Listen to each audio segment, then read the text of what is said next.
जादौन जी, ये बहुत बड़ी बात है कि कोई अपने आप को अज्ञानी मान ले। इतने बड़े बड़े महात्मा बैठे हैं और वो कह रहे हैं हम तो अज्ञानी हैं। और हम थोड़ा सा पढ़ लेते हैं, थोड़ा सा सुन लेते हैं तो हम कहते हैं हमसे बड़ा ज्ञानी कोई है ही नहीं। हम अपने आप को ज्ञानी मानने लगते हैं। लेकिन कल्याण तभी होगा जब हम अपने आप को छोटा माने। ज्ञानी बनने में लाभ नहीं है। अज्ञानी बनकर के किसी सत्पुरुष के, किसी सदगुरु की शरण में बैठ जाने से कल्याण होगा। सौनकादिक जो ऋषि हैं वो छोटे मोटे महात्मा नहीं हैं, बड़े बड़े महात्मा हैं जिनकी हजारों हजार वर्ष की आयु है। लेकिन वो क्या कह रहे हैं? हमारा हृदय तो अज्ञान के अंधकार से भरा हुआ है। आप अपने ज्ञान से हमारे हृदय को आलोकित, प्रकाशित कर दीजिए। क्या जानना चाहते हैं? बोले भक्ति ज्ञान विराग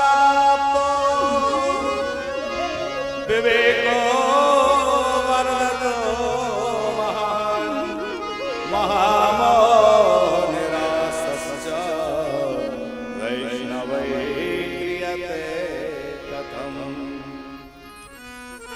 ऐसा कौन सा साधन है जिससे हृदय में भक्ति, ज्ञान और वैराग्य की वृद्धि हो जाए?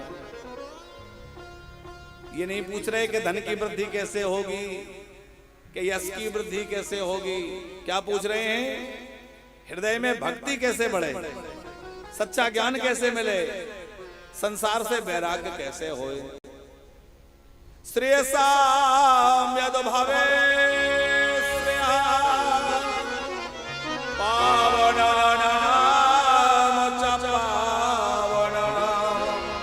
कृष्ण प्राप्ति करम सस्व साधनम तदवदा।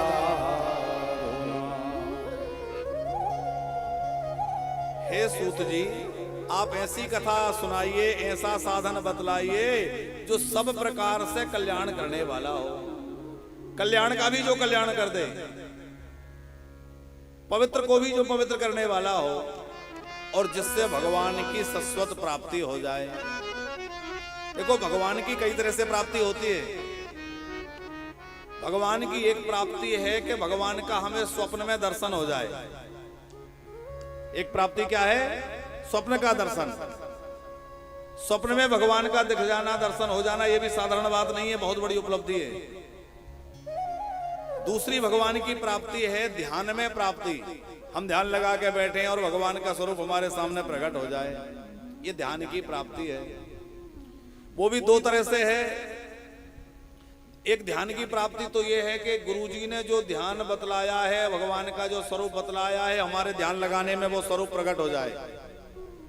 उससे स्थिति ऊंची है कि हमने आंख बंद की, ध्यान लगाने बैठे और कोई भी भगवान का स्वरूप अपने आप अंदर प्रकट हो जाए, तो ये ध्यान की, भगवान की प्राप्ति है। और इससे ऊंची प्राप्ति है कि भगवान साक्षात सामने प्रकट हो जाए, जैसे ध्रुव जी के सामने प्रकट हो गए।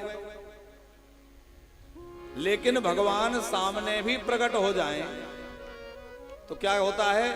वरदान दिया, थोड़ी देर दर्शन दिया, वरदान दिया और अंतर ध्यान हो गए, चले गए। हमेशा साथ तो नहीं रहेंगे। पर यहां सौनक जी कह रहे हैं ऐसी भक्ति का साधन बतलाइए जिससे भगवान हमारे साथ ही रहें, अलग ना हो। कृष्ण प्राप्ति करह सस्वत, कृष्ण प्राप्ति करम सस्वत, श्री कृष्ण की सस्वत प्राप्ति हो जाए। सस्वत प्राप्ति का मतलब है श्री कृष्ण हमारे सदा सर्वदा साथ रहे, हमसे अलग ही ना हो।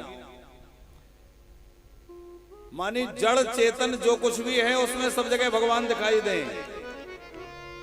जहां दृष्टि जाए वहां भगवान ही नजर आए। यह है शाश्वत प्राप्ति।